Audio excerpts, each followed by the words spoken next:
Part 4. He had walked through this corridor quite a few times as Morn, and he passed by the Guildmaster's room, though he did not enter, but was instead taken to the room beside it. That room was used for entertain guests. A powerfully built man came out to meet him, the Guildmaster Pluton Ainzek. Ainz had met him as Morn several times before. He had dragged Morn with him to adult establishments in the past. However, this was the first time he had encountered the man as the Saucer King Ainz Kugane, so he had to be deeply aware of his words and actions. "Oh, it is your majesty, the Saucer King. As a citizen of this country, nothing could delight me more than to receive you within my humble abode. Please, come in, and though this is a dirty place, I bid you take a seat if it pleases you." Ainz sat down at the place where Ainzek had indicated. Fifth stood behind Ainz, while 3 of the angels followed Ainz inside. The rest remained outside the room, awaiting orders. "By right, I should have been the one to visit you, but I am deeply grateful that you came all this way to see me." Ainzek genuflected, and bowed his head deeply. Ainz smiled bitterly as he saw Ainzek putting on that act. It was completely different from how he had been when speaking to Morn. His kind voice was tinged with respect, but that was just a front. Ainz could not help but smile after realizing that all this was just professional technique at work. Of course, his own expression had not changed at all. Ainz turned his eyes toward the other door in the room, the one which was not the entrance. That door led to the Guildmaster's room. He would probably be talking in there if he was Morn. The fact that the Guildmaster had received him here made Ainz aware of the distance between the two. "Is something the matter, your majesty?" Ainzek had raised his head to peek at Ainz, who seemed to have ignored him in favor of looking at the room to the side. Ainz could not help but snort at his foolishness. Ainzek's face froze. Perhaps he thought that laughter was directed at him. Ainz felt disgusted by his rudeness, but the Saucer King could not apologize. Instead, he decided to push ahead with the conversation in an attempt to gloss it over. Still, what sort of attitude should he take toward the Guildmaster? Ainz was still feeling out the proper way to be a king, and did not have any knowledge in that field. The only thing guiding him was a vague feeling of, "This should be right." With that, he decided to try something. "I think you should have heard about it by now, Ainzek, but I have a proposal for you." "Forgive me, your majesty, but I am unsure of what you speak. If it is possible, could you start from the beginning?" From his previous interactions with the man, Ainz knew that Ainzek was a capable man who was also capable of lying through his teeth. There was a high chance that he already had a firm grasp on the situation. That was probably why he had not been alarmed by the angels. That being the case, there was no need to beat around the bush. Ainz decided to speak directly. "I intend to incorporate this adventurers guild into the Sorceress Kingdom. Is that so? I do not think anybody will object to that." "Ho! I have heard that the Adventurers Guild has always held itself to neutrality. Are you truly fine with this?" "All shall proceed as you desire, your majesty. This nation is governed by the laws which you have set down. If your majesty wishes to subordinate the Adventurers Guild to his will, nobody can gainsay that decision."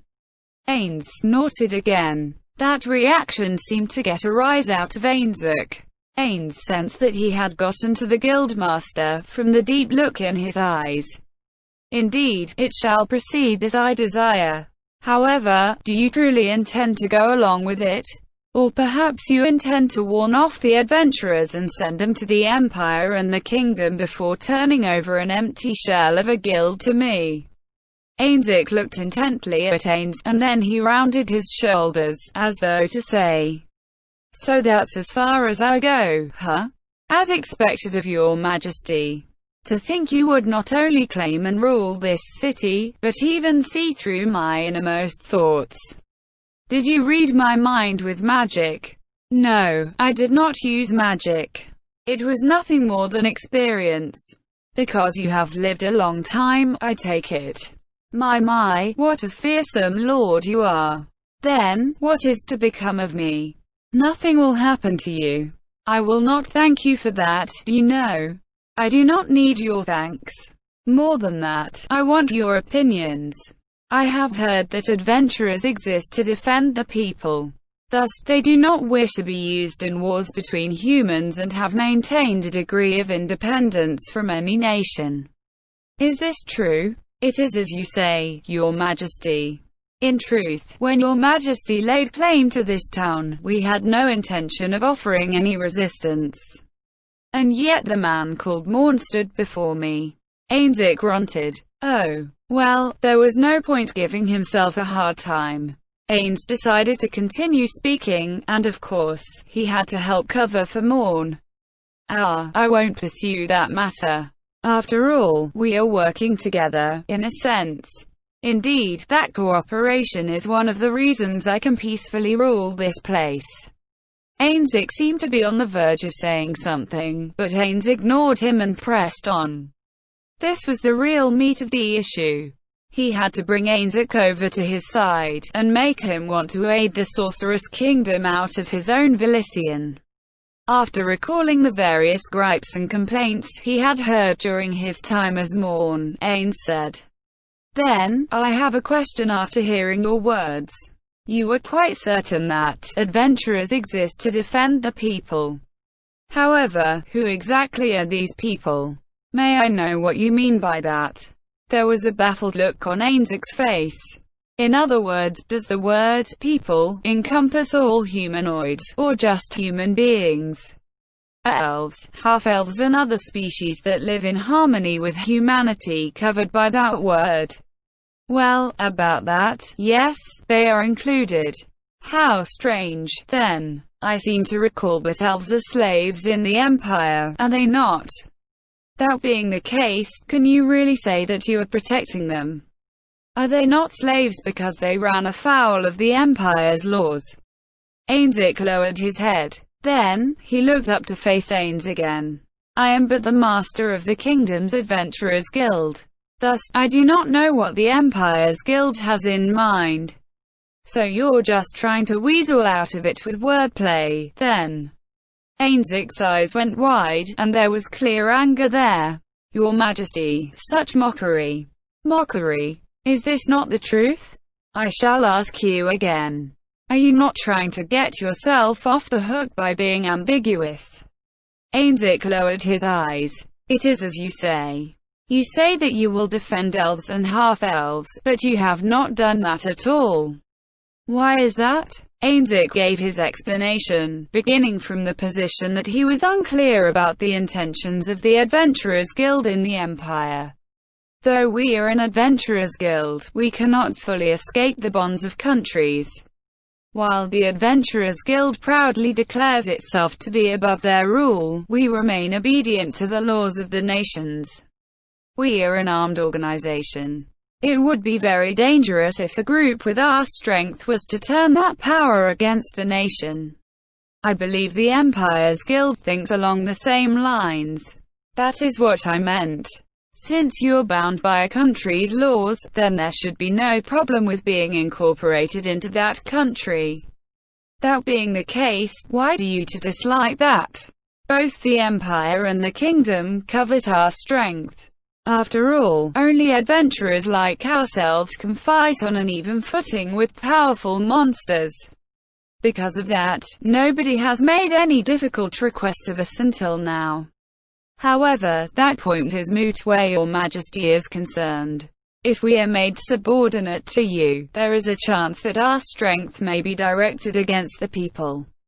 And so, you seek to resist assimilation into the country, because you fear being made to use force against the common man, am I correct?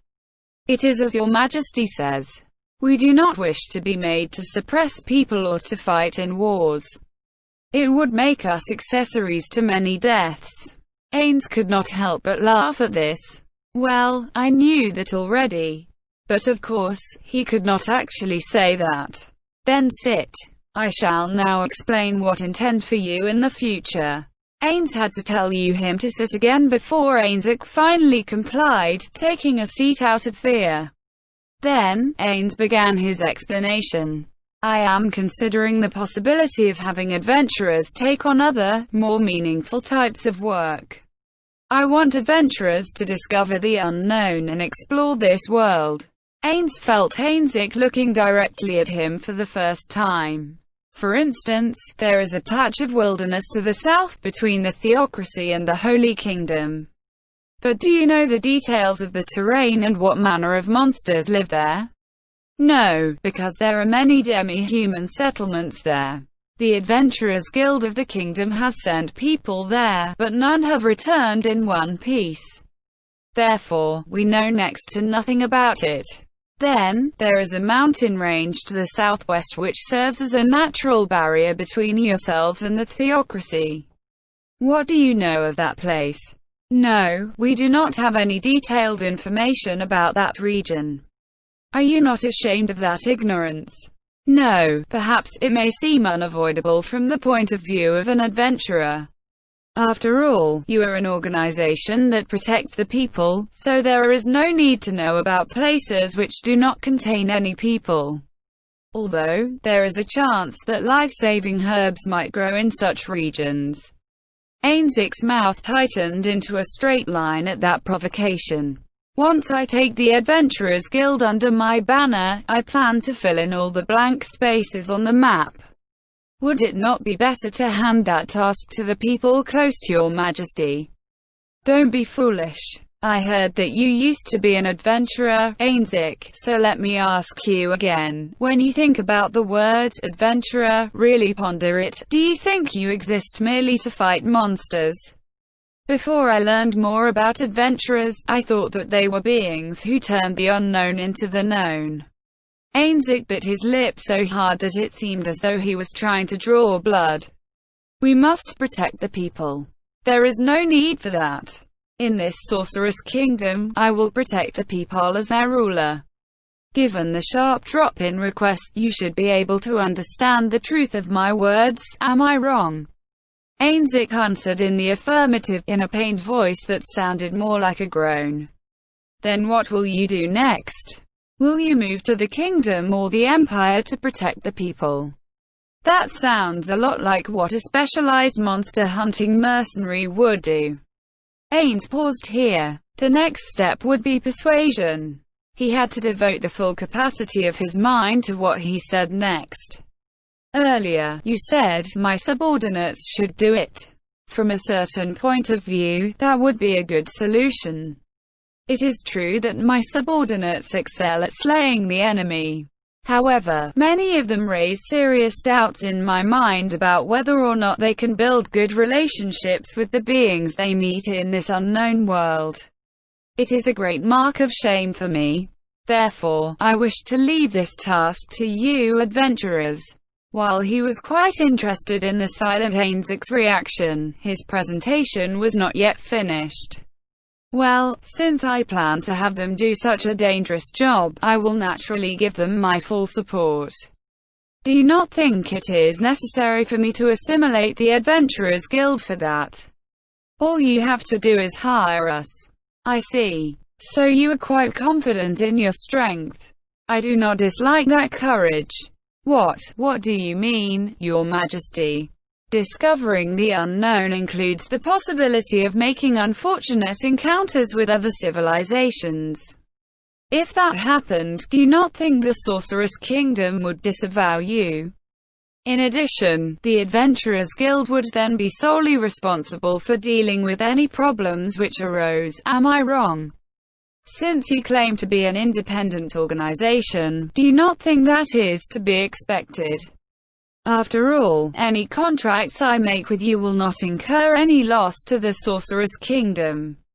Ainzik fell silent.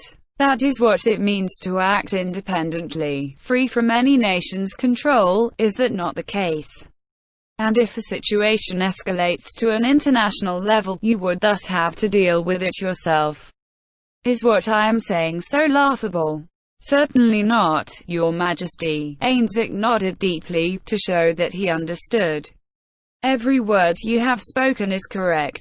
Just so. But if that happens, valuable adventurers, professionals who possess special skills, will end up being depleted. As it takes human beings a long time to mature, the death of any talented individual will be a great loss. Because of that, I wanted to acquire the adventurers group. And then, they would receive my full support as the price for having to carry out my orders. That is a very attractive proposal. However, I have a doubt I wish to clarify. Once we have understood the unknown, does that mean we will then become invasion forces for the Sorceress Kingdom? That is a very complicated question. I cannot rule out that possibility entirely. After all, if we learn that an enemy which exists in unknown lands plans to launch an invasion, it is quite reasonable to use that information to take the initiative and strike the first blow instead. Said enemies might include demi-humans like ogres or orcs who live in the wilderness. Or perhaps, it might be necessary to launch an invasion to show them the difference between their strength and ours. If there was a ferocious monster beside you which was sharpening its fangs, would you not want to strike first instead? I see, it is as you say, but… Is something the matter, Your Majesty? It's nothing. Forgive me for interrupting you. What were you about to say just now? Understood. However, what troubles me is whether or not it is right to subdue by force those races who are living in peace. What races are you thinking of? Elves, perhaps? Well, perhaps. The details of this sort of thing are top secret as they are linked to national policy, so I cannot discuss this openly.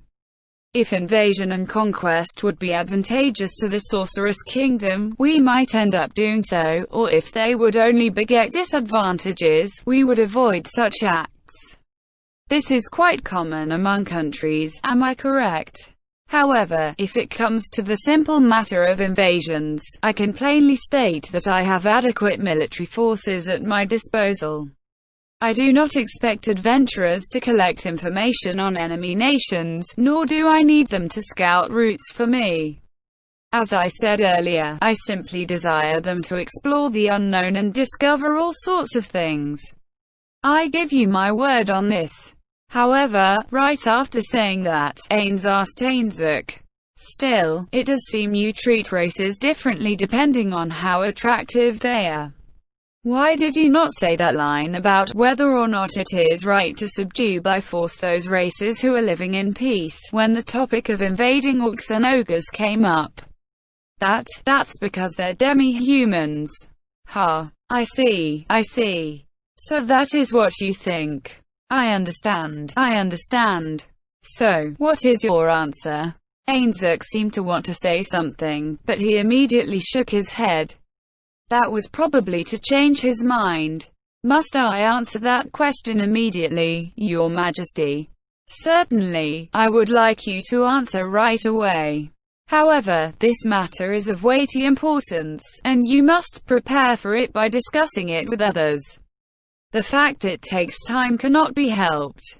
However, I would like to know what you think, Ainzik. Ains leaned forward, so he could look right into Ainzik's eyes from close up. I am very angry. But more than that, I am saddened by the fact that you are nothing more than simple monster exterminators. How dare people like you call yourselves adventurers? Ainzik, what do you think? Are you willing to adventure under my rule? It is my hope for you all that. Here, Ains paused for a beat. Then, he let the strength flow into his eyes and his voice. That you will all be able to become adventurers. Tension filled the room. As though observing an opponent who had been slain by his finishing move, Ains held his breath, although he could not breathe to begin with, and awaited Ainzik's response. I feel this is a very attractive proposition. The lights within Ains's empty orbits dimmed. It seemed like he would find some reason to refuse. Therefore, intend to ask the others if they can accept this proposal. It is true that using adventurers like us for such a purpose is like a dream come true. Becoming agents of the Sorceress Kingdom is something we can come to terms with at some point. If I might be allowed to speak as a former adventurer, I would be happy to help. Does that mean it worked? Really now? Ains leaned back against the sofa. The joy of his speech's success spread steadily through him. It was like the feeling of leaving a client after clinching a deal, then rushing to a coffee shop to call up one's own firm and shouting, "I did it!" over the phone. He had not expected his experience as an adventurer to end up being used here. No, it was because of that experience that Ains could come up with that proposal. And just then, Ains thought of something that was so important it had to be addressed right away. It concerned the future of the Sorceress Kingdom which he envisioned. Ah, that's right. One more thing. Ains raised a bony finger. When you said you wanted to protect the people, you defined it as encompassing all humanoids. Thus, the purpose of adventurers is to protect all people within that definition. Yes, that is true, Your Majesty. And then, when the topic turned to invasion, you indicated that it would be alright as long as they were demi-humans. Is that correct? Ainsic nodded, his expression saying, "So what?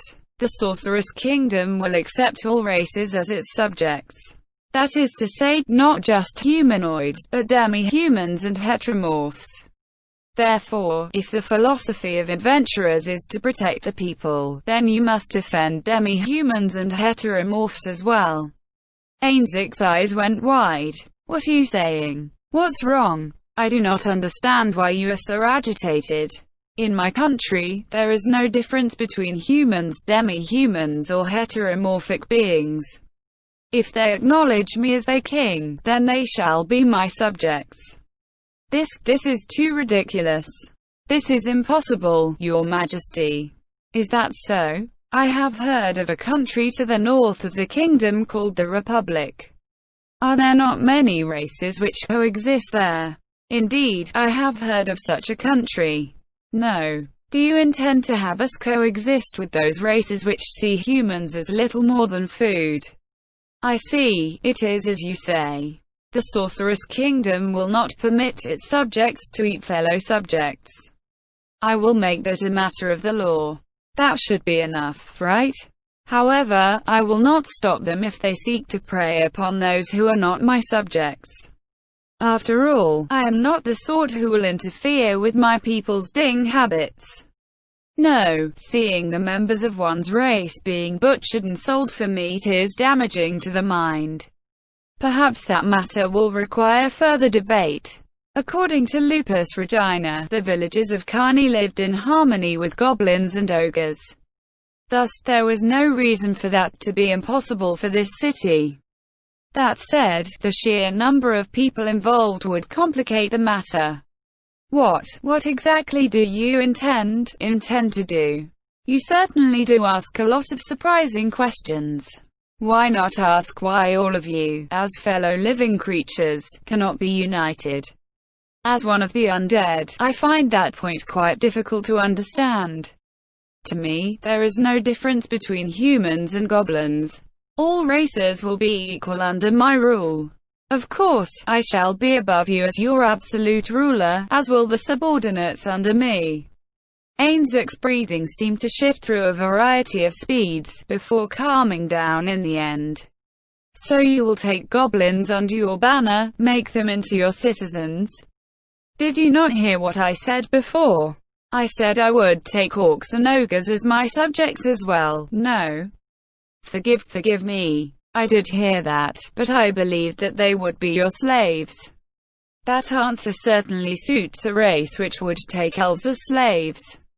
Let me repeat myself, all citizens under my rule will be equal. As he glanced at the way Ainsic was panting, Ains considered if the man had picked up on his intentions. An extreme interpretation of those words would be that every subject of the Sorceress Kingdom was a slave of the great underground tomb of Nazarick and its members. Of course, he would not say that. Nor was there any need to say that. It would be best if Ainzik did not pick up on that at all. There are many goblins under my protection. In a few days, a group of goblins will visit Rantle. Do try mixing with them. The preconceptions you have of goblins will surely be shattered. In addition, lizard men do not eat much meat, their primary diet being fish. Dryads and tree ants love clean water and sunlight, and they only attack humans in self-defense. Have you already taken that many vassals under your banner? There is no doubt about that. There are quite a number of demi-humans and heteromorphs which have become my subjects. Oh, it seems we've drifted quite far off topic. Then, Ainzik, I take it you personally approve of the Adventurers Guild becoming a part of the Sorceress Kingdom. As long as your Majesty is true to his word. You do worry a lot, do you not? I am not lying. Adventurers should seek to explore the unknown. If possible, he hoped to put all sorts of races together into parties and send them out. Then, I will leave the task of explaining the matter to the other adventurers in your hands.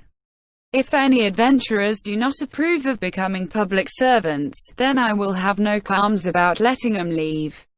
Will that really be all right? Forced cooperation will not be effective. That said, one can imagine that large changes to the organization's structure and sudden deviations from current practices will cause a lot of problems. Therefore, the status quo will be maintained, to some extent. The most obvious change will only be the establishment of an investigative office for the guild and the guildmaster. All that was left was the most important part. The inducements which would make more adventurers want to join the Adventurers Guild of the Sorceress Kingdom.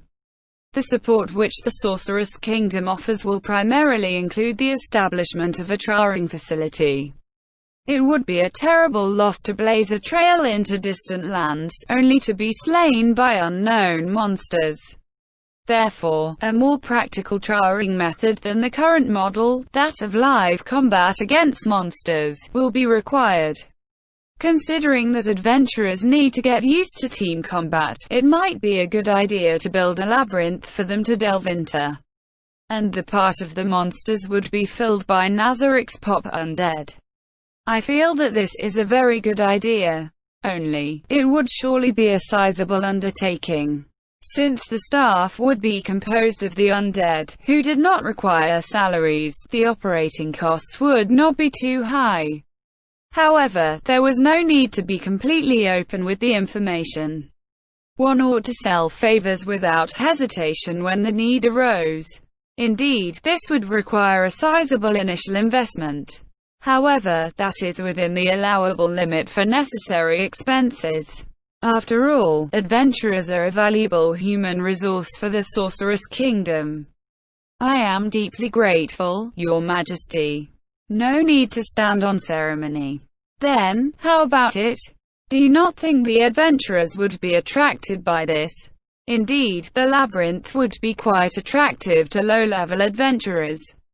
But what if the adventurers decide to transfer to the kingdom or the empire's guilds after completing their training? Of course that will not be allowed. This is a state organ. Misuse of it could well be considered treason. I see. It seems I will need to carefully explain that part. Then, how shall we attract higher-ranked adventurers? It would seem remuneration is the best answer. Well, it is not as though one can eat dreams. It is as you say. In addition, without better weapons, armor and other magical items, it will be impossible to defeat powerful monsters. These items are typically very expensive.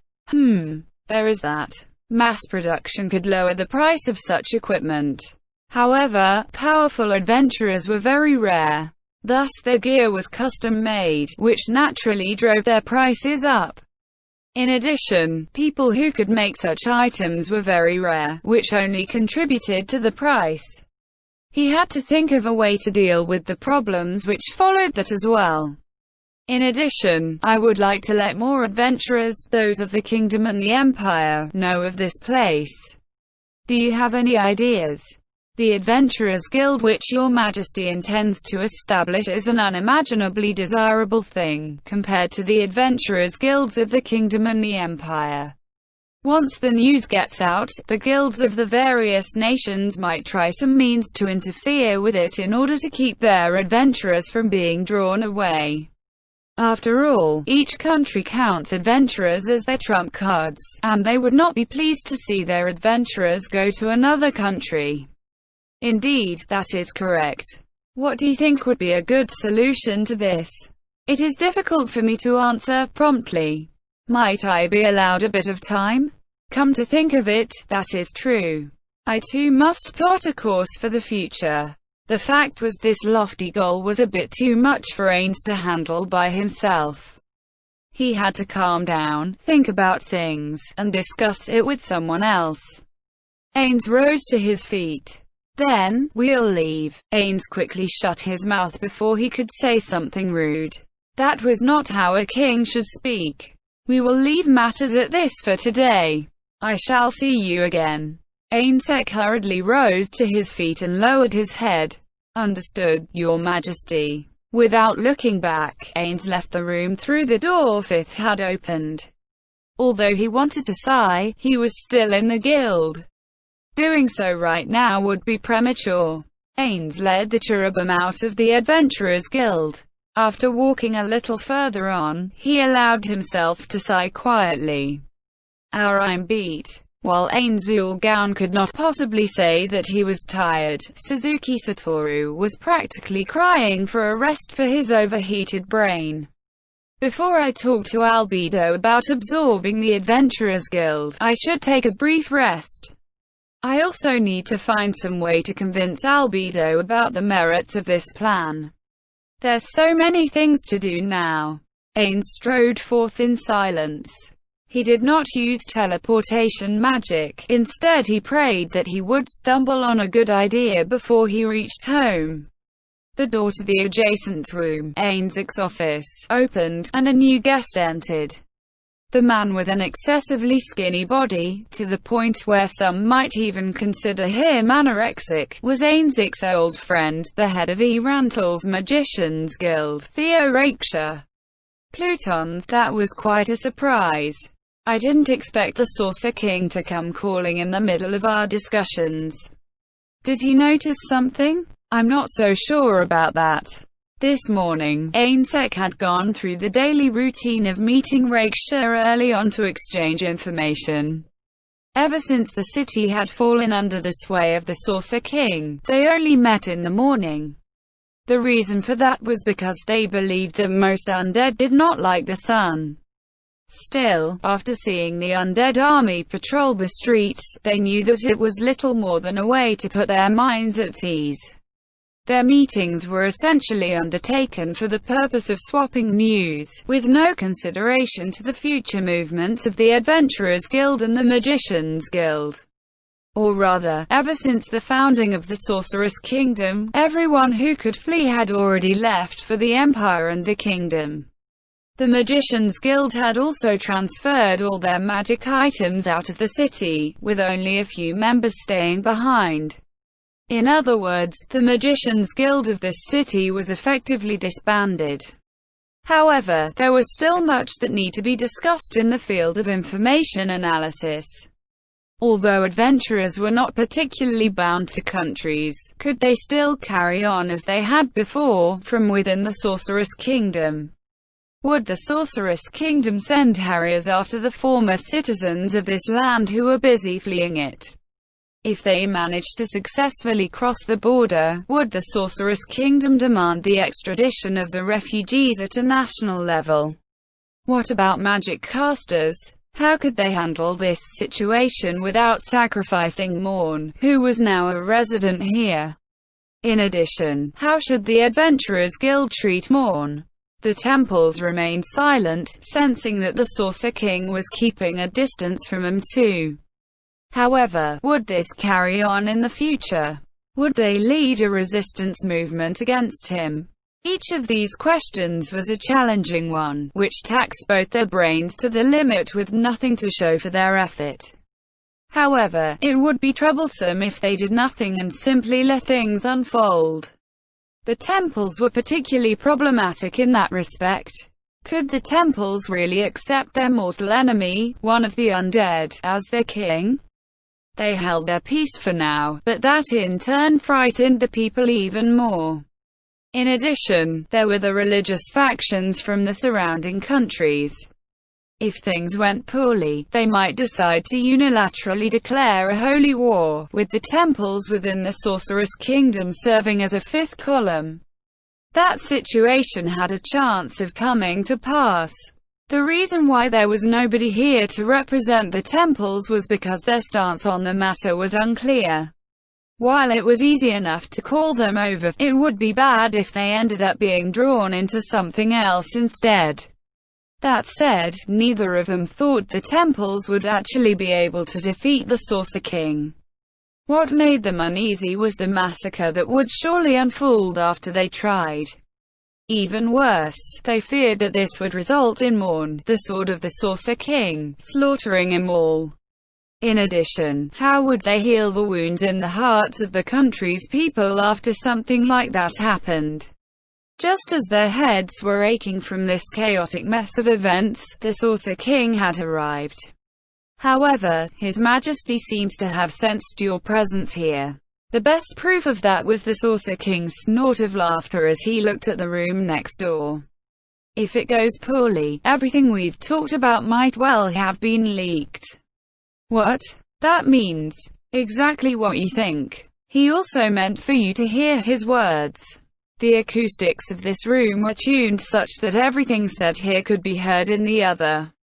Because of that, Rakeshire, who was hiding in the room next door, should have heard everything the two of them had said.